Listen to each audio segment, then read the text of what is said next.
Work ഷാപ്പില് പണിയെടുക്കുന്ന ജോലിക്കാരുടെ പരിസരത്തൂടെ ഒരു doctor പോകുമ്പോ, ഡോക്ടറെ നമ്മളെ കണ്ടോ, ഓരോ വണ്ടിയുടെയും ഓരോ പാർട്സ് അഴിച്ചിട്ടാണ് വർക്ക് ചെയ്യുന്നത്. നിങ്ങൾ അങ്ങനെ ഓപ്പറേഷൻ ചെയ്യുമ്പോ ഓരോ അവയവം മാറ്റി വെച്ചിട്ട് ഓപ്പറേഷൻ ചെയ്യുമോന്ന് വെച്ചു. ഇല്ല. അപ്പൊ ബെസ്റ്റ് നമ്മളല്ലേ?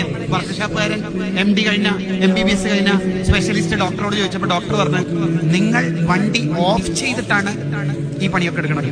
നമ്മൾ മനുഷ്യൻ ഓപ്പറേഷൻ നടത്തുന്നത് വണ്ടി ഓണാക്കിയിട്ടാണ്. റൂഹുണ്ട്, ഈസ് ലൈവിലാണ്, എന്നിട്ടാ പണിയെടുക്കുന്നത്. കനിയോ അത് കഴിയുന്നത്? ഇല്ല. എങ്കിൽ ഫസ്റ്റ് നമ്മൾ തന്നെയാണ് അല്ലേ? ജീവൻ മുഴുവനും നമുക്കെപ്പോഴും ലൈവായിട്ട് അള്ളാഹു തരുന്നില്ലേ? ഏത് ശരീരത്തിലും ഏത് സമയത്തും. നിങ്ങളൊന്ന് ഇടനെഞ്ചിൽ ഇങ്ങനെ വെച്ച് നോക്കൂ. ആ ഹൃദയമിടിപ്പ് ഏതെങ്കിലും ഒരു സെക്കൻഡ് അള്ളാഹു നിർത്തിയിട്ടുണ്ടോ? ഈ തല മുതൽ കാല് വരെയുള്ള ശരീരത്തിൽ ആയിരക്കണക്കിന് ഞരമ്പുകളില്ലേ? ആയിരക്കണക്കിന് ഞരമ്പുകൾ. ഈ ഞരമ്പുകൾ രക്തപ്പുഴകളല്ലേ?